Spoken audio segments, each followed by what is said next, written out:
కాబట్టి మనమైతే మన ఫ్యాన్స్ అన్నాక దూరంగా ఉండడం బెస్ట్. నేను ఒక ఫ్యాన్ గా చెప్తున్నాను కాబట్టి ఏంటంటే కొద్దిగా 5 సంవత్సరాలు 6 సంవత్సరాలు వచ్చేదాకా అటు ఇటు తిప్పుతారు కాబట్టి మనం ఏంటంటే చూసి ఆనందపడాలి కానీ ఇంత గుంపుగా ఉండి ఇంత అలా చేయకూడదు. ఏంటంటే రేపు పొద్దున ఫీల్ అవుతాడు రామ్ చరణ్, ఏంటి మా పాపకి హాస్పిటల్ తీసుకెళ్తాం, ఫ్యాన్స్ ఎక్కువైపోయారు, మనం సంతోషపడాలి కానీ ఆయన ఇబ్బంది పడి ఇలా చేయకూడదు. దయచేసి ఫ్యాన్స్ కి ప్రతి ఒక్కరికి చెప్తున్నాను. అయ్యో బాబు పుట్టి అంటే చాలా ఆనందంగా వచ్చింది. ఏంటంటే నేను గుడికి కూడా వెళ్ళా. ఎంత ఆనందం అంటే మామూలు ఆనందం కాదు.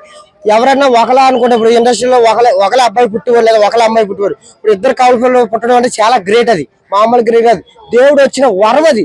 ఆంజనేయ స్వామి చిరంజీవి కళ్ళ కాబట్టి ఒక వరం ఇచ్చాడంట, నేను వస్తున్నానని. వచ్చేసాడు, రాత్రి చెప్పాడు, పగలు వచ్చేసాడు. అది మామూలు లేదు. ఏంటంటే మనం ఆనందపడాలి ఫ్యాన్స్ ప్రతి ఒక్కరు. నేను కూడా సంతోషపడుతున్నాను. అలానే కరెంట్ తంబ ఎక్కి రామ్ చరణ్ అబ్బాయి పుట్టాడు పాప పుట్టాడు నేను ఎగురుతలేదు కదా. ఆనందం వరకే. ఏంటంటే వాళ్ళు కూడా సంతోషంగా ఉండాలి, ఎంత ఎంజాయ్మెంట్ ఉండాలి. మనం కూడా ఎక్కడైనా ఏదైనా గుడికి వెళ్ళండి, లేకపోతే 10 మందికి ఏదైనా బట్టలు పంచి పెట్టండి, లేకపోతే అన్నం పెట్టండి. కానీ ఇలా గుంపుగా వచ్చి ఆయన హాస్పిటల్కి వెళ్ళి ఇలా కూడా చేయకూడదు. ప్లీజ్ దయచేసి ప్రతి ఫ్యాన్ కి చెప్తున్నాను. ఏంటంటే ఆనందపడండి, సంతోషపడండి. అంటే మీ ఆనందం నాకు తెలుసు, ఇట్లా చూడాలని మీకు కోరుకుంటది కాబట్టి ఆ కోరిక ఏంటంటే ఇప్పుడప్పుడు ఈ 5 నెలలు అలా తిప్పుతా ఉంటారు కాబట్టి మనం ఒక దూరం ఉండాలి ప్లీజ్. ఫ్రీ డెలివరీకి తల్లికి పిల్లలకి క్షేమంగా రావాలని కోరుకున్నా. అది పాప అయినా పర్లేదు, బాబు అయినా పర్లేదు. ఫస్ట్ పాప పుట్టింది, ఆనందపడ్డాం. మాకు వారసుడు చిరంజీవి వస్తే మాకు ఆనందం ఉన్నాం. చిరంజీవి వచ్చాడు, ఆంజనేయ స్వామి అంతా దయ్య. ఏంటంటే ఆయన నమ్ముకున్నాడు కాబట్టి మాకు వచ్చింది వరం. మాకు కూడా మాకు ఆనందం వచ్చింది. ఇప్పుడు నెక్స్ట్ ఇప్పుడు ఆయనే కదా నెక్స్ట్ వారసుడు. ఇంకేంటి, ఇంకా వచ్చేసాడు వారసుడు. ఇంకా బుల్లి చిరంజీవి అండి. ఇప్పుడు మామూలు చిరంజీవి అసలు ఎత్తుకొని దించుదా లేదంట.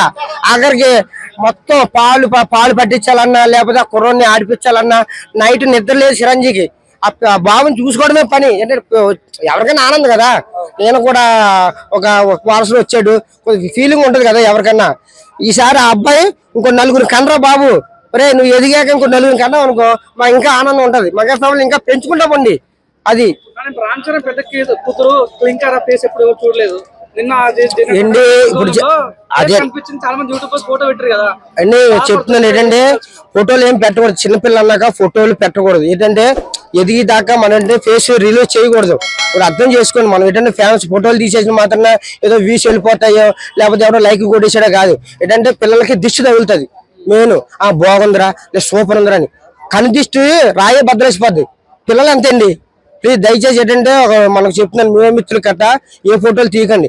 చూడండి, అడిగితే ఇంటర్వ్యూ ఇస్తే తీసుకోండి, దాని తప్పలేదు. కానీ ఇలాగే చేయకండి ప్లీజ్ దయచేసి. ఫ్యాన్స్ కూడా చెప్తున్నా. అది థ్యాంక్ యూ.